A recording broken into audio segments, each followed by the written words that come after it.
empakeze zitabwemo amashomero ku rwo mu district itaneze cyanga cya Bushenyi empange zihindira ishomero rya Kizova Girls SS kandi ishomero rya Parento Care sinjere bikopo bibera harumwe cyo kusinga yo kuhajana hamwe n'emigano za primary bwanyuma yo kusinga Paul Academy School kandi za senior Kizova Girls twire cikopo bwanyuma yo kusinga St Kagwa High School. Abeji basimire government ya Uganda hamwe n'abakuru b'amashomero gabo bari kugera ngo mu kwajana no kubayambo kwega byinji. We are proud to be the winners and we thank God for the experience we have learned from here, and we have qualified for finals with Pearl Junior School, and we have emerged as the winners in the debate that happened today on the grand final. Our school is a very supportive school. We have like a supportive director, supportive coaches, and supportive children.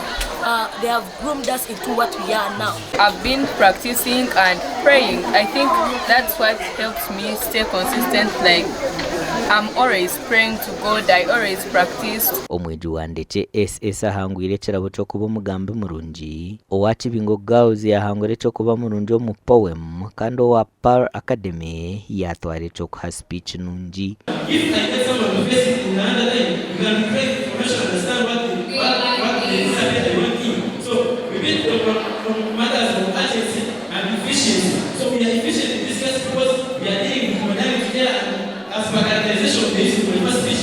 And we empower these young people to know that mental illness is an issue. Then at the end of the discussion, what do we have to do? Mind about these things that you have no control, that you can control. Those that you cannot control, just let them be. When one debates or participates in public speaking, as we have been doing today, this person is able to have improved critical thinking. You learn to dissect arguments. Bakuru b'amashomero batwire bikopo bagambira habukodiyo barukora byamwe abana okuhangura. We have God who has been by our side for many tournaments that we have been in, both at a local level, national and international level. We have been able to win because of that. I'm so happy because I remember our days, English was a problem. But right now, seeing our children from P1, these juniors speaking good English better than us.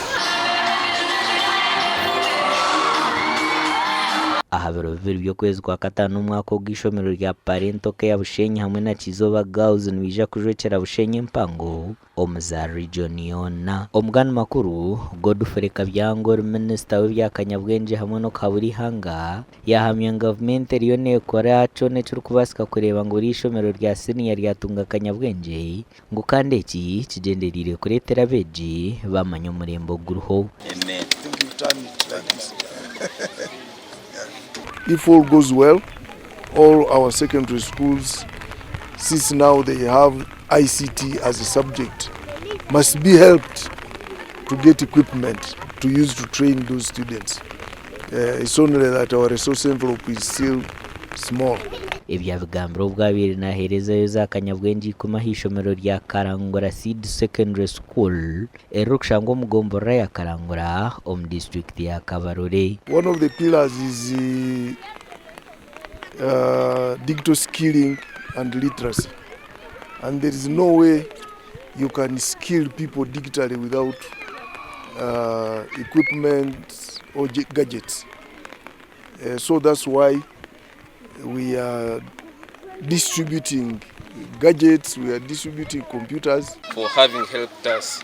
I'm the teacher of ICT at Karagura Seed Secondary School. In fact, I've been suffering a lot. I've been teaching the whole school with only 3 computers. So here I'm relieved. Nekintu ekindi tuine computer laboratory yombekere. So ntujya computers yezi kugera classroom mbere twaziteka. Baitu nabo still na abigi nabo hokusomera harukumara so isomero really tukaina obulemezi bwingi mu infrastructure. Paul Mumbere urigo mureberezi w'abacanga habwa Rwenzori Field wasimire government ahabwo kubahereza za kanyabwengezi. I'd like to thank the President of the Republic of Uganda through the Ministry of ICT and National Guidance, sending his servant, the Minister, Honorable Kabianga Godfrey Chime, for delivering these equipment. Amakuru agagasha kwa Mike Twakire na Gilbert Muhanguzi.